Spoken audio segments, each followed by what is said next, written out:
کچھ قرآنی آیات کا سن لیتے ہیں تذکرہ۔ قرآن کریم میں اللہ تعالیٰ نے کیا ارشاد فرمایا؟ والذی جاء بالصدق وصدق بہ اولئک هم المتقون، سورۃ الزمر کی آیت نمبر 33۔ سورۃ الزمر کی آیت نمبر 33 میں اللہ تعالیٰ فرما رہا ہے کہ وہ جو صدق کے ساتھ آیا اور جس نے اس کی تصدیق کی وہی لوگ متقی ہیں۔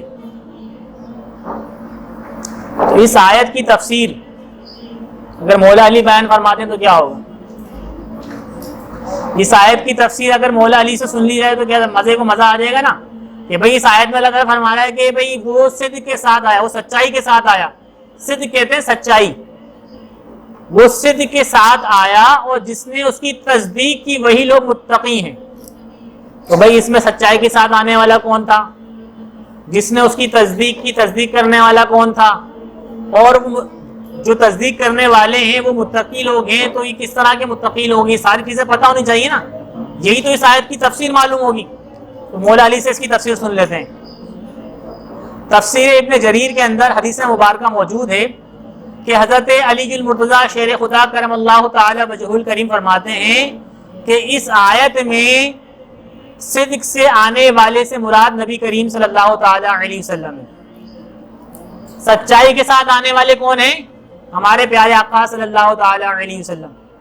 الحمدللہ میرے آقا صلی اللہ علیہ وسلم کی پیدائش کو 1500 سالہ ہو چکے ہیں الحمدللہ۔ جب یہ جشن ولادت آئے گا تو یہ 1500 سالہ جشن ولادت ہوگا، انشاءاللہ دھوم دھام سے منائیں گے۔ تو یہ اس آیت میں جو صدق کے ساتھ آنے والا ہے اس سے مراد کون ہے؟ ہمارے پیارے آقا صلی اللہ تعالی علیہ وسلم ہیں۔ یہ کون فرما رہا ہے؟ کون فرما رہا ہے؟ توجہ ہونی چاہیے نا، دیکھیں میں بیان تو کر رہا ہوں لیکن توجہ نہیں ہو، سمجھ میں نہیں آئے تو بیکار ہے۔ کون فرما رہا ہے؟ یہ مولا علی فرما رہے ہیں۔ اب یہ مولا علی نے فرما دیا کہ صدق کے ساتھ آنے والا اس سے مراد محمد یعنی ہمارے پیارے آقا صلی اللہ تعالی علیہ وسلم کی ذات مراد ہے، اور تصدیق کرنے والے سے مراد حضرت ابو بکر صدیق رضی اللہ تعالیٰ عنہ۔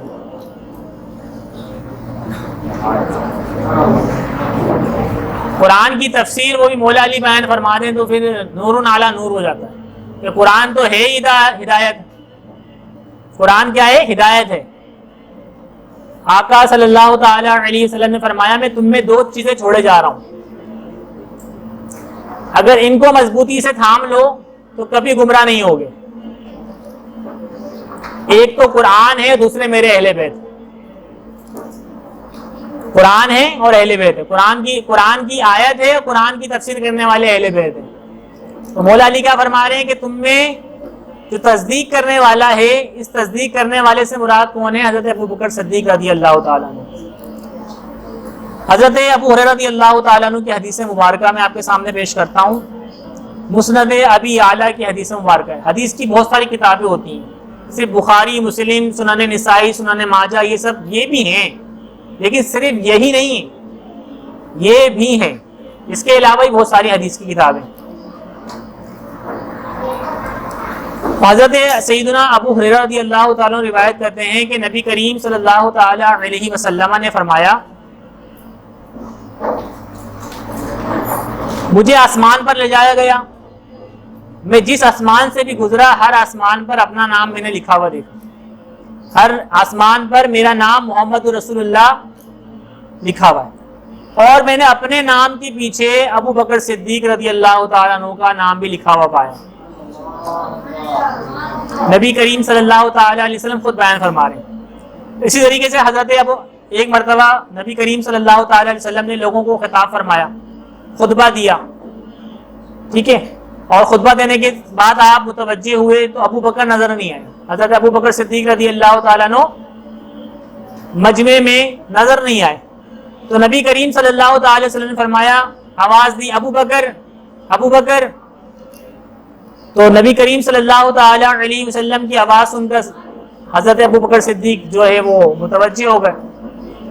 تو نبی کریم صلی اللہ تعالی علیہ وسلم نے فرمایا مجھے جبرائیل امین روح القدوس نے خبر دی ہے کہ آپ کی امت میں آپ کے بعد سب سے افضل ابو بکر ہیں۔ یہ حدیث مبارکہ کہاں پر موجود ہے؟ طبرانی اوسط کی حدیث مبارکہ ہے حدیث نمبر 6448، حدیث نمبر 6448۔ اسی طریقے سے بہت ساری حدیث مبارکہ ہیں، لیکن میں کیونکہ ٹائم بہت زیادہ ہو گیا ہے اور وقت نکل چکا ہے۔ اچھا، یہ جو میں نے آپ کے سامنے حوالہ جات پڑھے ہیں یہ اہل سنت کی کتابوں میں سے ہیں، اگر آپ تفصیل سے پڑھنا چاہتے ہیں، لیکن نشان تو میں نے اس پہ سب پہ لگائے ہیں، لیکن یہ سب پڑھ کے سناؤں گا نا تو ٹائم بہت زیادہ ہو جائے گا۔ تو اگر تفصیل سے اگر کوئی ناظرین دیکھنا چاہتے ہیں تو اس کتاب کا مطالعہ ضرور کریں۔ اس کتاب کا نام ضرب حیدری، ٹھیک ہے نا، تو اس کتاب کو لازمی آپ مطالعے میں لے کر آئیں۔ اس میں افضلیت ابو بکر صدیق اور بالخصوص جو رافضیوں کے عقائد و نظریات ہیں ان کا رد کیا گیا ہے اہل سنت کی کتابوں سے اور قرآن کی آیات اور حدیث مبارکہ سے، ٹھیک ہے نا، تفصیلاً اس میں پڑھیں آپ۔ اب چونکہ وقت اتنا نہیں ہے کہ تفصیلاً میں آپ کو بیان کروں، اب میں اصل خلاصے کی طرف آتا ہوں کہ یہ تو سنیوں کی کتابوں سے ہو گیا، اب رافضیوں کی کتابوں سے بھی کچھ سن لیتے ہیں، کیا خیال ہے؟ ایک دو سن لیں یا بہت ہے بس کر دیں؟ ایک دو سن لیتے ہیں بھائی، چلیں بعد میں کتاب خرید کے مطالعہ کر لیں گے۔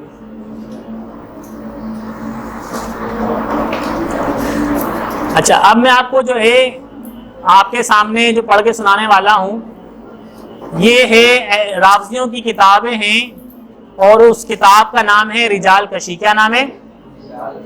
رجال کشی، صفحہ نمبر 338، مطبوعہ کربلا۔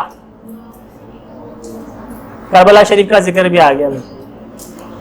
تو یہ کیا لکھتے ہیں کہ انہوں نے لکھا ہے کہ اپنی کتاب کے اندر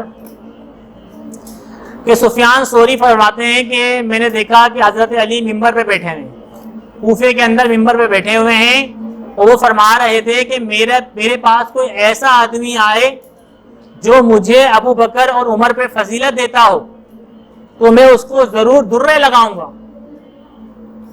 درے سمجھتے ہیں؟ کوڑے کو کہتے ہیں، کوڑے لگاؤں گا۔